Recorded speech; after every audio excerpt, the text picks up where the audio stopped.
Subseção 3ª. Das leis. Artigo 61.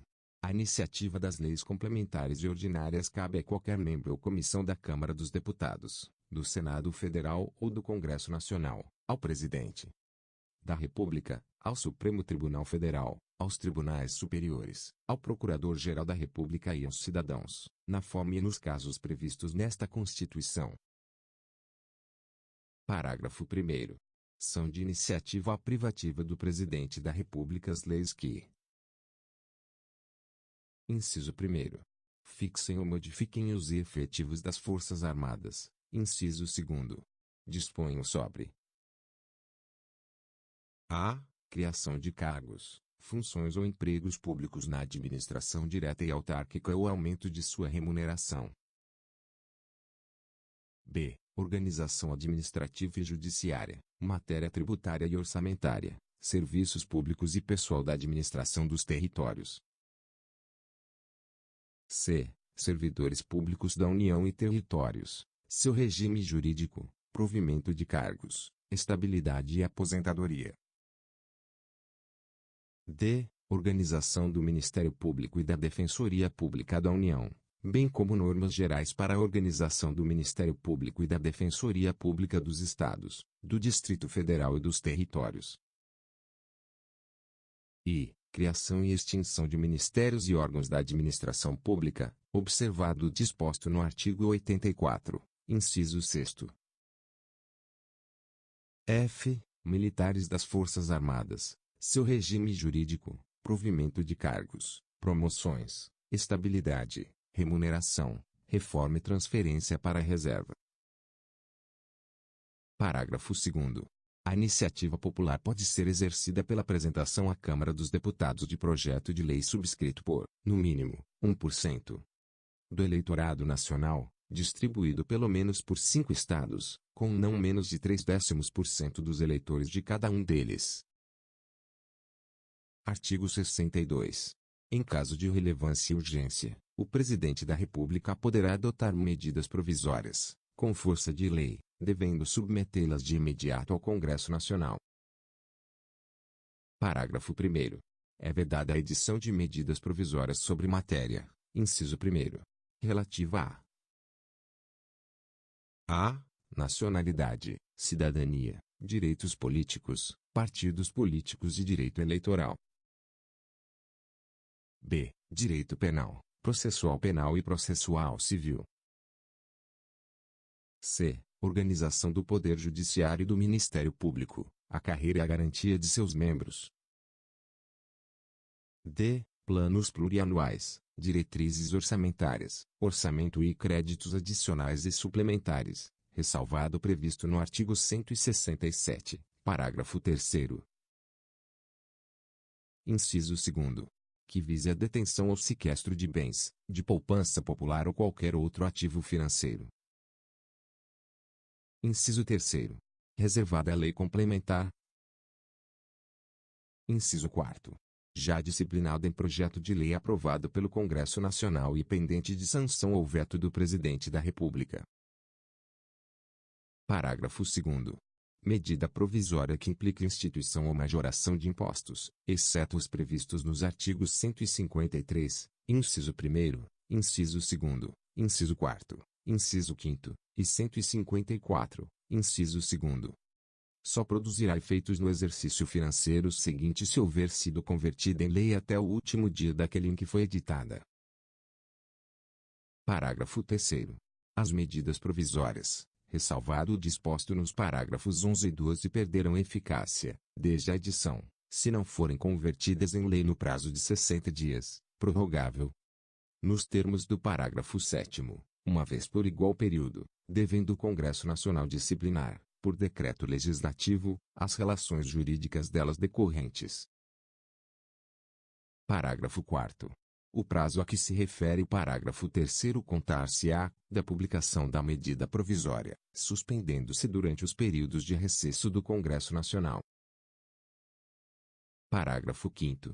A deliberação de cada uma das casas do Congresso Nacional sobre o mérito das medidas provisórias dependerá de juízo prévio sobre o atendimento de seus pressupostos constitucionais. Parágrafo 6º.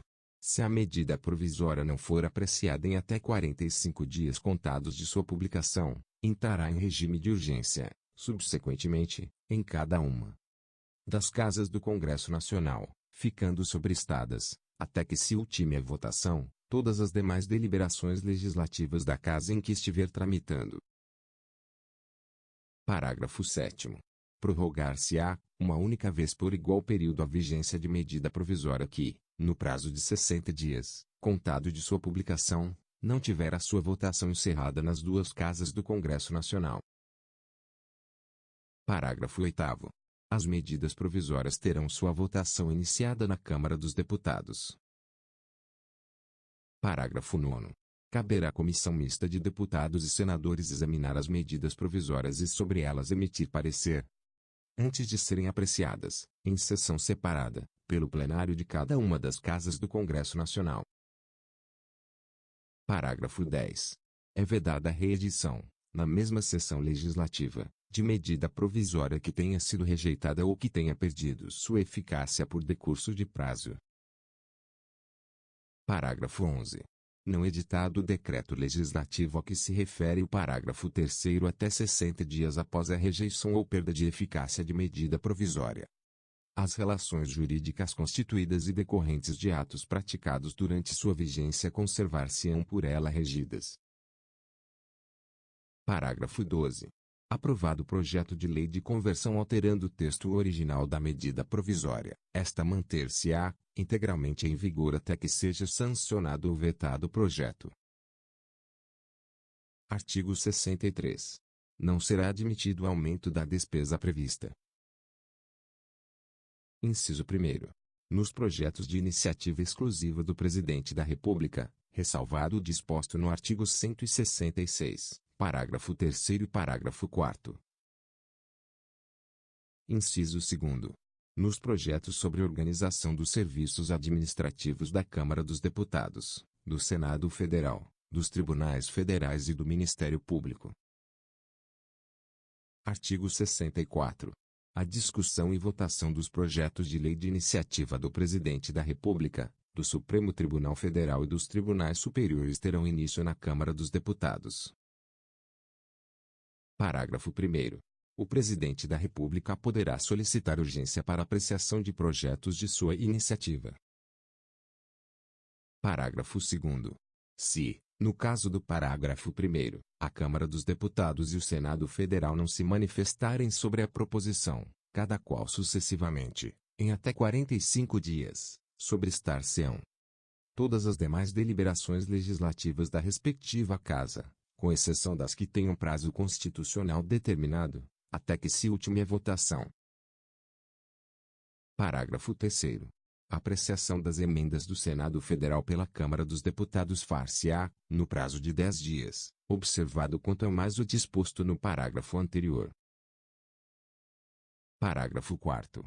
Os prazos do parágrafo 2º não correm nos períodos de recesso do Congresso Nacional, nem se aplicam aos projetos de código. Artigo 65. O projeto de lei aprovado por uma casa será revisto pela outra, em um só turno de discussão e votação, e enviado à sanção ou promulgação, se a casa revisora o aprovar, ou arquivado, se o rejeitar. Parágrafo único. Sendo o projeto emendado, voltará à casa iniciadora. Artigo 66. A casa na qual tenha sido concluída a votação enviará o projeto de lei ao Presidente da República, que, aquecendo, o sancionará. Parágrafo 1º. Se o Presidente da República considerar o projeto, no todo ou em parte, inconstitucional ou contrário ao interesse público, vetá-lo-á total ou parcialmente. No prazo de 15 dias úteis, contados da data do recebimento, e comunicará, dentro de 48 horas, ao Presidente do Senado Federal os motivos do veto. Parágrafo 2º.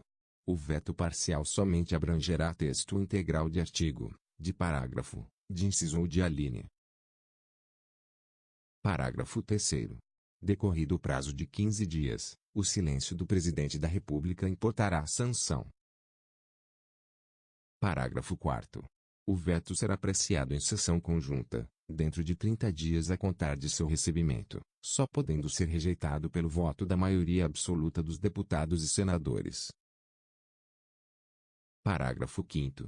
Se o veto não for mantido, será o projeto enviado, para promulgação, ao Presidente da República. Parágrafo 6º. Esgotado sem deliberação o prazo estabelecido no parágrafo 4º, o veto será colocado na ordem do dia da sessão imediata, sobrestadas as demais proposições, até sua votação final. Parágrafo 7º.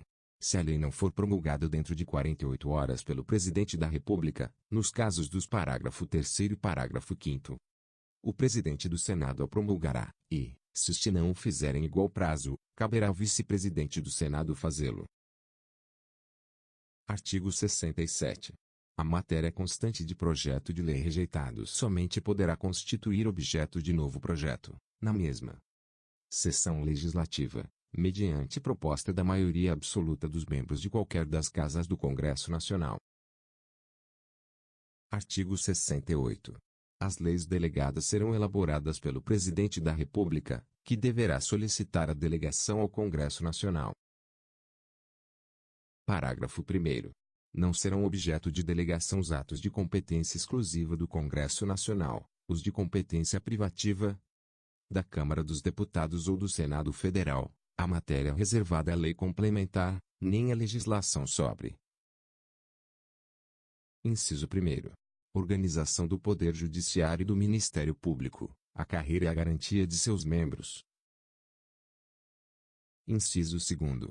Nacionalidade, cidadania, direitos individuais, políticos e eleitorais. Inciso 3º. Planos plurianuais, diretrizes orçamentárias e orçamentos. Parágrafo 2º. A delegação ao Presidente da República terá a forma de resolução do Congresso Nacional, que especificará seu conteúdo e os termos de seu exercício. Parágrafo 3º. Se a resolução determinar a apreciação do projeto pelo Congresso Nacional, este a fará em votação única, vedada qualquer emenda. Artigo 69. As leis complementares serão aprovadas por maioria absoluta,